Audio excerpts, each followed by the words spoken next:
ನಮಸ್ಕಾರ. ನಾನು doctor Nagaraj S ಅಂಗಡಿ, ಆತ್ರೇಯ ಆಯುರ್ವೇದಾಲಯ, ದುರ್ಗಿಗುಡಿ, ಶಿವಮೊಗ್ಗ. ಆತ್ಮೀಯ ಆರೋಗ್ಯ ಆಕಾಂಕ್ಷಿಗಳೇ, ಇವರಿಗೆ ಸುಮಾರು 2 ವರ್ಷದಿಂದ ಏನು ವರ್ಟಿಗೋ ಅಂತ ನಾವು ಕರಿತೀವಿ, ಆ ಸಮಸ್ಯೆಯಿಂದ ಇವರು ಬಳಲ್ತಾ ಇದ್ದಾರೆ. ಜೊತೆಗೆ ಆಂಗ್ಸೈಟಿ, ಫಿಯರ್, ಡ್ರೈವ್ ಮಾಡುವಾಗ ತುಂಬ ಭಯಭೀತರಾಗಂಥದ್ದು, ಜೊತೆಗೆ ಅಜೀರ್ಣ, ಇನ್ಕಂಪ್ಲೀಟ್ ಎವ್ಯಾಕ್ಯೂಷನ್ ಆಫ್ ಸ್ಟೂಲ್, ಹೊಟ್ಟೆ ವಿದಗ್ಧ ಅಜೀರ್ಣದ ಲಕ್ಷಣಗಳು, ಹಾಗೆ ಊಟ ಮಾಡುವಾಗ ಅಥವಾ ಈ ಏನು ನಮ್ಮದು ಜಾ ಇದೆ ಅದು ಸ್ಟಿಪ್ ಆಗುವಂಥದ್ದು, ಹಾಗೆ ಮೈ ಭಾರ, ಜೊತೆಗೆ ಎಲ್ಲ ಜಾಯಿಂಟ್ಸ್ಗಳು ನೋವು ಬರುವಂಥದ್ದು, ಈ ಆಲಸ್ಯತನ, ಇಷ್ಟು ಸಮಸ್ಯೆಗೆ ನಮ್ಮ ಹತ್ರ ಬಂದಿದ್ದಾರೆ. ನಾವು ಈಗ ಅವರಿಗೆ ವಿವಿಧ ಆಯುರ್ವೇದ ಚಿಕಿತ್ಸೆಗಳನ್ನು, ಪಂಚಕರ್ಮ ಚಿಕಿತ್ಸೆಗಳನ್ನು ಮಾಡ್ತಾ ಇದ್ದೇವೆ. ಆ ಪಂಚಕರ್ಮ ಚಿಕಿತ್ಸೆಯ ಜೊತೆಗೆ ಈಗ ಒಂದು ಅಕ್ಯುಪಂಕ್ಚರ್ ಟ್ರೀಟ್ಮೆಂಟನ್ನು ಸಹ ನಾನು ಮಾಡ್ತಾ ಇದ್ದೇನೆ. ಅದರಿಂದ ಅವರಿಗೂ ಕೂಡ ಅದು ಅತ್ಯುತ್ತಮವಾಗಿರ್ತಕ್ಕಂಥ ಫಲಿತಾಂಶ ಬರುತ್ತೆ. ಈಗ ಅಕ್ಯುಪಂಕ್ಚರ್ ಟ್ರೀಟ್ಮೆಂಟನ್ನು ಮಾಡ್ತಾ ಇದ್ದೀನಿ. ಆರಾಮಾಗಿ ಉಸಿರಾಡಿ. S, good.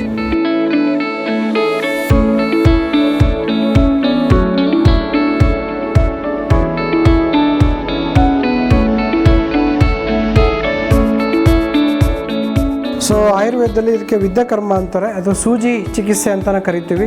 ಸೊ ಆ ಚಿಕಿತ್ಸೆಯನ್ನು ಈಗ ಮಾಡಿದ್ದೇವೆ. ಸ್ವಲ್ಪ ಸಮಯದ ನಂತರ ಬದಲಾವಣೆಯನ್ನು ನೇರವಾಗಿ ನೀವು ಆರೋಗ್ಯ ಆಕಾಂಕ್ಷಿಗಳಿಂದನೇ ಕೇಳ್ಬೋದು. ಅತ್ಯುತ್ತಮವಾದ ಚಿಕಿತ್ಸಾ ಕ್ರಮಗಳು ಅಕ್ಯುಪಂಕ್ಚರ್ ಇರ್ಬೋದು, ಅಕ್ಯುಪ್ರೆಷರ್ ಇರ್ಬೋದು, ಕಲರ್ ಥೆರಪಿ ಇರ್ಬೋದು, ಆಯುರ್ವೇದ ಪಂಚಕರ್ಮ ಚಿಕಿತ್ಸೆಗಳಾಗಿರ್ತಕ್ಕಂತಹ ಬಹಳಷ್ಟು ಚಿಕಿತ್ಸೆಗಳ ವಮನ, ವಿರೇಚನ, ಬಸ್ತಿ, ನಸ್ಯ, ರಕ್ತಮೋಕ್ಷಣ, ಇವೆಲ್ಲ ಚಿಕಿತ್ಸೆಗಳು ಅತ್ಯುತ್ತಮವಾಗಿರ್ತಕ್ಕಂತಹ ಫಲಿತಾಂಶವನ್ನು, ಪರಿಣಾಮಗಳನ್ನು ನೀಡುತ್ತೆ.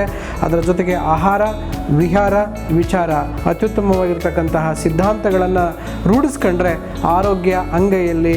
ಹಾಗಾಗಿ ಆರೋಗ್ಯವನ್ನು ಹುಡುಕುವ ದಿಶೆಯಲ್ಲಿ ವೈದ್ಯರನ್ನು ಬದಲಾಯಿಸುವುದು ಬೇಡ, ಜೀವನ ಪದ್ಧತಿಯನ್ನು ಬದಲಾಯಿಸಿ, ಆಹಾರ ಪದ್ಧತಿಯನ್ನು ಬದಲಾಯಿಸಿ, ಜೊತೆಗೆ ವಿಚಾರಗಳನ್ನು ಸರಿದೂಗಿಸಿಕೊಂಡು ಹೋದರೆ ಆರೋಗ್ಯ ನಿಮ್ಮ ಕೈಯಲ್ಲಿ. ವಾತಪಿತ್ತ ಕಫ ದೋಷಗಳು ನಾರ್ಮಲ್ ವ್ಯವಸ್ಥೆ ಅಂದರೆ ಪ್ರಾಕೃತ ಅವಸ್ಥೆಯಲ್ಲಿ, ಸತ್ವ ರಜತಮ ದೋಷಗಳು ನಮ್ಮ ಸ್ಥಿತಿಗತಿಯಲ್ಲಿ ಇದ್ದರೆ ಆರೋಗ್ಯ ನಿಮ್ಮ ಕೈಯಲ್ಲಿ. ಅದಕ್ಕೆ ಹೇಳೋದು ಸಮದೋಷ, ಸಮಾಗ್ನಿ, ಸಮಧಾತು, ಮಲಕ್ರಿಯ, ಪ್ರಸನ್ನ ಆತ್ಮ ಇಂದ್ರಿಯ ಮನಃ ಸ್ವಸ್ಥ ಇತ್ಯಭಿಧೀಯತೆ.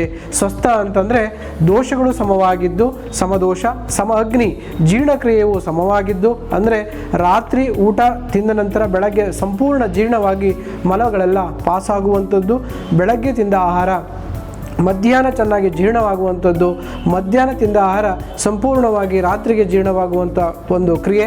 ಹಾಗೆ ಸಮದೋಷ, ಸಮ ಅಗ್ನಿ, ಸಮಧಾತು, ಈ ಜೀರ್ಣಗೊಂಡ ಆಹಾರ ರಸಧಾತುವಾಗಿ, ನಂತರ ರಕ್ತಧಾತುವಾಗಿ, ನಂತರ ಮಾಂಸಧಾತುವಾಗಿ, ಅನಂತರ ಮೇಧಧಾತುವಾಗಿ, ಅನಂತರ ಈ ಅಸ್ಥಿ ಧಾತುವಿಗೆ ಸಂಪೂರ್ಣವಾದ ನರಿಶ್ಮೆಂಟನ್ನು ನೀಡಿ ಮಜ್ಜೆಯನ್ನು ಅದು ಸಂತೃಪ್ತಗೊಳಿಸಿ ನರ್ಚರನ್ನು ಮಾಡಿ, ತದನಂತರ ಶುಕ್ರಧಾತುವಾಗಿ, ಆ ಶುಕ್ರಧಾತು ನಂತರ ಓಜಸ್ಸಾಗಿ ನಮ್ಮ ದೇಹಕ್ಕೆ ಶಕ್ತಿಯನ್ನು ನೀಡುತ್ತೆ. ಹಾಗಾಗಿ ಸಮದೋಷ ಇರಬೇಕು, ಸಮ ಅಗ್ನಿ ಅಂದರೆ ಜೀರ್ಣಕ್ರಿಯೆ ಚೆನ್ನಾಗಿರಬೇಕು, ತದನಂತರ ಸಮಧಾತು, ತದನಂತರ ಮಲಕ್ರಿಯಾ ಅಂದರೆ ಮಲ ಆದಿಕ್ರಿಯೆಗಳು ಸರಳವಾಗಿ ಮತ್ತು ಅತಿ ಸಮಾಧಾನವಾಗಿ, ಒಟ್ಟಿಗೆ ಯಾವುದೇ ಥರದ ಡಿಸ್ಟರ್ಬೆನ್ಸನ್ನು ನೀಡದೆ ಬೆಳಗಿನ ಜಾವ ಮಲೋತ್ಸರ್ಗಾದಿಗಳು ಸಂಪೂರ್ಣವಾಗಿ ನಮ್ಮ ದೇಹದಿಂದ ಬಿಟ್ಟು ಹೊರಗಡೆ ಹೋಗಬೇಕು. ಇದು ಮಲಗಳು ಚೆನ್ನಾಗಿ ಆದರೆ, ತದನಂತರ ಇವೆಲ್ಲ ಕ್ರಿಯೆಗಳು ಚೆನ್ನಾಗಾದರೆ ಪ್ರಸನ್ನ ಆತ್ಮ ಇಂದ್ರಿಯ ಮನಃ ಸ್ವಸ್ಥ ಇತ್ಯಭಿಧೀಯತೆ. ಇವೆಲ್ಲವೂ ಸರಿ ಆದರೆ ಆಟೋಮೆಟಿಕ್ಕಾಗಿ ಮಾನಸಿಕ ಕಾಯಿಲೆನೂ ಬರೋದಿಲ್ಲ, ಪ್ರಸನ್ನ ಆತ್ಮ ಇರುತ್ತೆ, ಅಂದರೆ ಆತ್ಮಕ್ಕೆ ಒಂದು ಪ್ಲೆಸೆಂಟ್ನೆಸ್ ಇರುತ್ತೆ. ಹಾಗೆ ಇಂದ್ರಿಯಗಳು ಸಂಪೂರ್ಣವಾಗಿ ನರಿಶ್ಮೆಂಟ್ ಆಗಿ ಹೆಚ್ಚಿನ ಕೆಲಸವನ್ನು ಕೇಳಿದರೆ ಸುಸ್ತಾಗದೆ ನಿಮಗೆ ಕೆಲಸವನ್ನು ಮಾಡಿಕೊಡುತ್ತೆ. ನಮ್ಮ ದೇಹದ ಎಲ್ಲ ಪಂಚೇಂದ್ರಿಯಗಳು, ಜ್ಞಾನೇಂದ್ರಿಯಗಳು, ಕರ್ಮೇಂದ್ರಿಯಗಳು, ಉಭಯೇಂದ್ರಿಯ ಮನಸ್ಸು ಕೂಡ.